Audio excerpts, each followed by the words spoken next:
Le système scolaire, de l'école de rang à la polyvalente. Au début de la colonie, même si beaucoup de colons sont illettrés et ne peuvent même pas signer leur nom, il existe tout de même une certaine préoccupation pour la scolarisation des enfants.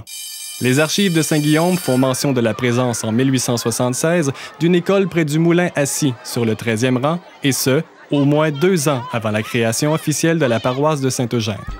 La création des commissions scolaires en 1879 a favorisé la mise en place de 2 nouvelles écoles sur le 12e et le 13e rang et en 1882 une 3e sur le 11e rang.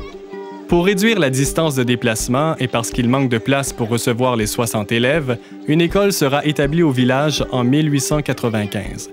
Le choix de l'emplacement ayant créé toute une polémique, c'est finalement le surintendant de l'instruction publique qui tranchera le débat en faveur du terrain de Jérémie Rondeau. La campagne doit aussi faire face à une croissance démographique soutenue, particulièrement dans le Rang-Brodeur qui possède une seule école depuis 1888. 2 nouvelles écoles seront donc créées afin de se rapprocher de la clientèle. Les écoliers du chemin Saint-Hyacinthe, qui possèdent leur propre école à la limite de Saint-Germain, abandonneront celle-ci en 1915 pour un nouveau lieu d'enseignement à la jonction du rang de l'église et du chemin Saint-Hyacinthe. Ceci réglera le manque d'espace et le problème de localisation.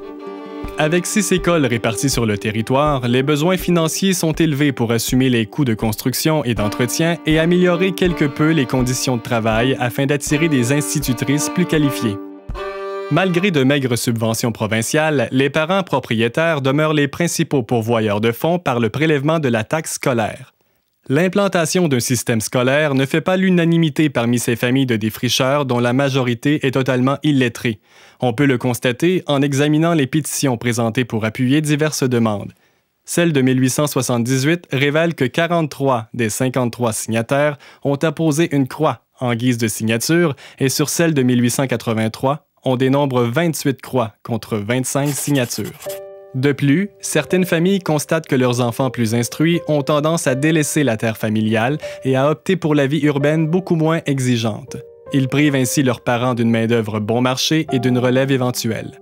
Dans ce contexte, toutes les occasions sont bonnes pour garder les enfants à la maison au moindre besoin sur la ferme pendant l'année scolaire.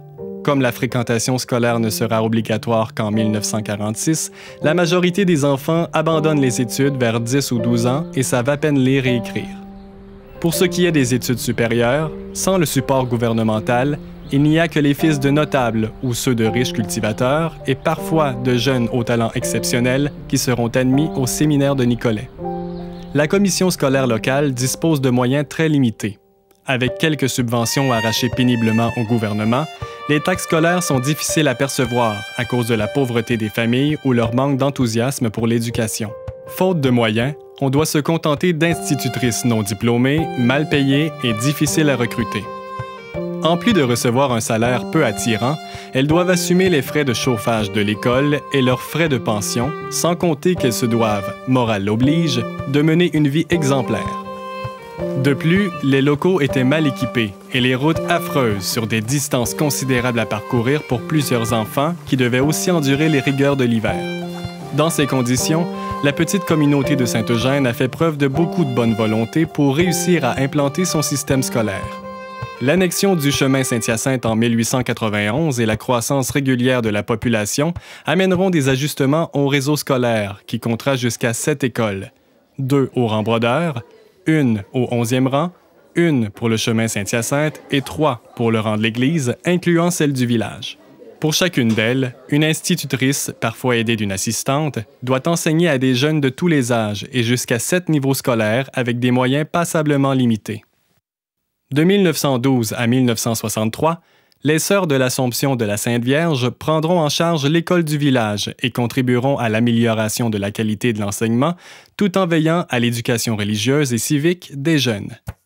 Dans la foulée des changements apportés par la Révolution tranquille au début des années 1960, l'éducation deviendra un élément fondamental des nouvelles priorités québécoises qui mèneront à la création du ministère de l'Éducation en 1964.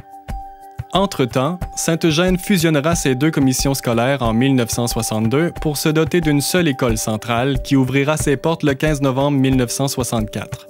Elle accueillera les élèves qui bénéficieront désormais d'un transport par autobus jaune, d'un professeur attitré pour chaque division et de meilleurs équipements dont un gymnase et une bibliothèque. Le cours secondaire sera dispensé à Drummondville. La présence d'un comité d'école, l'OPP, organisme de participation des parents, et d'un conseil d'établissement demeure maintenant la seule façon pour les parents d'avoir un droit de regard sur la vie étudiante de l'école de Saint-Eugène. La Commission scolaire des Chênes assure le bon fonctionnement du réseau scolaire de la municipalité régionale de comté de Drummondville. L'accès à l'éducation priorisée depuis le début des années 1960 a complètement changé le réseau scolaire dont disposent les jeunes. L'ouverture des cégeps, des polyvalentes et des universités du Québec en 1968 offre une multitude de possibilités de formation. La mise en place d'un système de prêts et bourses facilite l'accès aux études postsecondaires pour les moins fortunés. Seul ombre au tableau, le décrochage scolaire demeure encore très élevé, et ce n'est pas à cause des travaux de la ferme.